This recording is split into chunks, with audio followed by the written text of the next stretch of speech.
जय श्री कृष्णा दोस्तों। आज हम बात करते हैं घुश्मेश्वर ज्योतिर्लिंग के बारे में। औरंगाबाद 12वां ज्योतिर्लिंग है। यह महाराष्ट्र के औरंगाबाद जिले के दौलताबाद से करीब 12 किलोमीटर दूर स्थित 12वां ज्योतिर्लिंग घुश्मेश्वर। औरंगाबाद से करीब 110 किलोमीटर दूर अजंता की गुफाएं और करीब 30 किलोमीटर दूर एलोरा की गुफाएं हैं। घुश्मेश्वर जानने वाले अधिकतर लोग इस गुफाओं की सैर भी जरूर करते हैं। शिव पुराण के मुताबिक घुश्मेश्वर ज्योतिर्लिंग के दर्शन मात्र से ही शिव भक्त पापों से मुक्त हो जाते हैं। घुश्मेश्वर मंदिर की शयन आरती का महत्व काफ़ी अधिक है। मंदिर में 101 शिवलिंग बनाकर पूजा की जाती है। यहाँ आने वाले भक्त 101 परिक्रमाएं भी करते हैं। मंदिर के पास एक सरोवर भी है। भक्त घुश्मेश्वर के साथ ही इस सरोवर के दर्शन करने भी जाते हैं। यहाँ एक लक्ष्य विनायक नाम का प्राचीन गणेश मंदिर भी है। यह मंदिर 21 गणेश पीठों में से एक माना जाता है।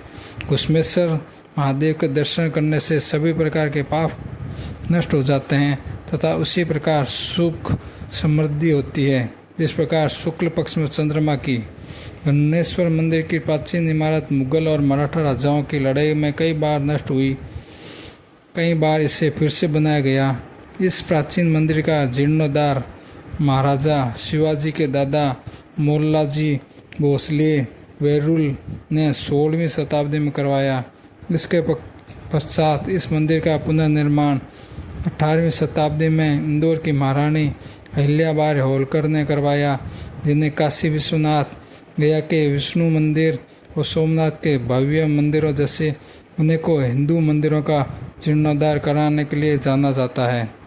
मुगल शासनकाल के दौरान कई बार इस मंदिर को ध्वस्त किया और बार बार इस मंदिर का पुनर्निर्माण हुआ। मुगल साम्राज्य के पतन के इंदौर की रानी अहिल्याबाई ने 18वीं शताब्दी में वर्तमान मंदिर का पुनर्निर्माण करवाया। मंदिर में दक्षिण भारतीय मंदिरों की जैसी वास्तुकला शैली दिखाई देती है। दक्षिण देश के देवगिरी पर्वत के निकट नामक ब्राह्मण अपनी पत्नी सुदेश के साथ रहता था। वे दोनों शिव भक्त थे किंतु संतान न होने से चिंतित रहते थे। सुकर्मा ने अपनी पत्नी के आग्रह पर उसकी बहन घुश्मा के साथ विवाह किया, जो परम शिव भक्त थी। शिव कृपा से उसे एक पुत्र धन की प्राप्ति हुई। इससे सुदेश को ईर्ष्या होने लगी। उसने अवसर पाकर सौत के बेटे की हत्या कर दी, लेकिन घुश्मा के भगवान शिव की आराधना करना नहीं छोड़ा। अगले दिन शिव जी की कृपा से ही बालक जी उठा। उसी समय भगवान शिव प्रकट हुए और घुश्मा से वर मांगने को कहने लगे। घुश्मा ने हाथ जोड़कर भगवान शिव से कहा, प्रभु, यदि आप मुझ पर प्रसन्न हैं तो मेरी उस अभागिन बहन को क्षमा कर दें। निश्चय ही उसने अत्यंत जघन्य प्राप्त किया, लेकिन आपकी दया से मुझे मेरा पुत्र वापस मिल गया। अब आप उसे क्षमा करें। और प्रभु, मेरी एक प्रार्थना और है, लोक कल्याण के लिए आप इस स्थान पर सर्वदा के लिए निवास करें।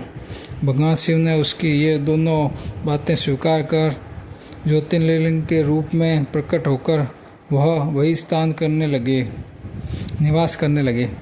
उस तालाब का नाम भी तब से शिवालय हो गया। सती शिव भक्त घुश्मा के आराध्य होने के कारण ये यहाँ घुश्मेश्वर नाम से विख्यात हुए। कहते हैं घुश्मेश्वर ज्योतिर्लिंग का दर्शन लोक परलोक दोनों के लिए अमोघ फलदायी है। ऐसी धार्मिक कथाएं सुनने के लिए मेरे चैनल लाइक एंड सब्सक्राइब करें। धन्यवाद।